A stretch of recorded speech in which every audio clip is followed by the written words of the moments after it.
We're here at the Ventana Canyon Resort in beautiful Tucson, Arizona, where the American Society of Pharmacy Law is being held.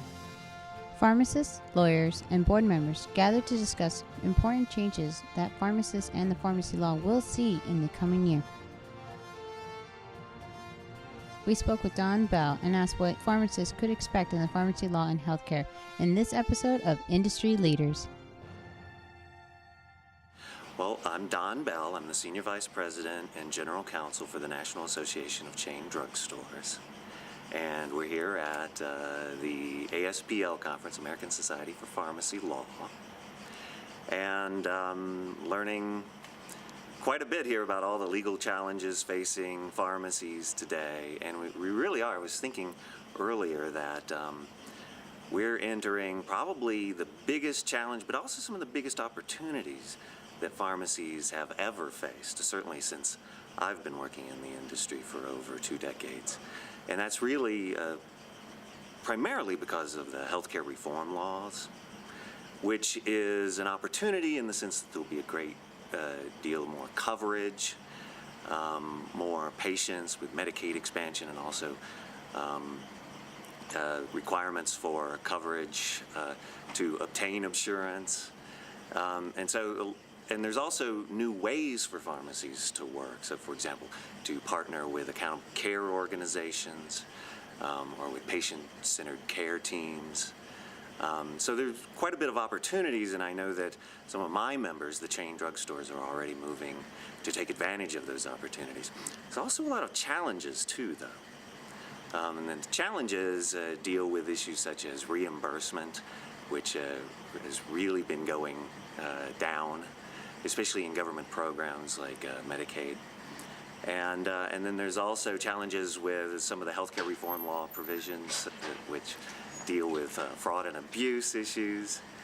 So to summarize it, quite a bit of opportunities, but also challenges that pharmacies will be facing in the coming years as the healthcare reform law is implemented.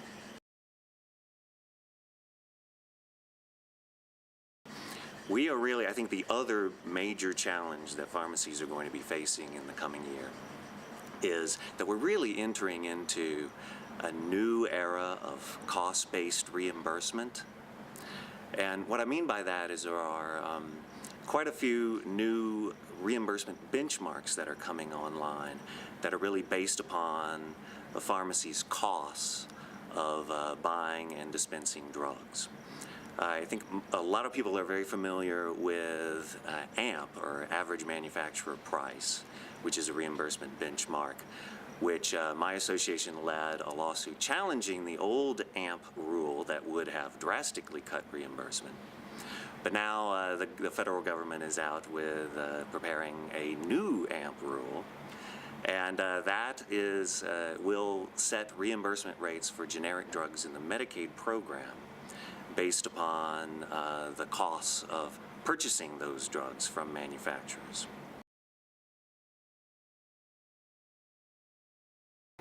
So I would say healthcare reform and reimbursement are by far the 2 biggest challenges that pharmacies will be facing.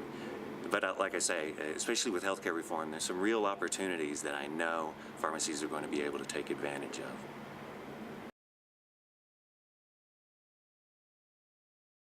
I'm very excited about the coming year. I mean, there really is so many changes are happening. Again, more than I've ever seen in all the years that I've been working in healthcare law. This next year is going to be really a tremendous year in terms of developments. I don't think anyone can tell you how the healthcare reform law will be implemented for better or worse. I don't think anyone knows. It is an amazing experiment. And so it's great to really be working on that issue right now and trying to help pharmacies take advantage of some of those opportunities and avoid so many of those landmines that are potentially out there for the healthcare reform.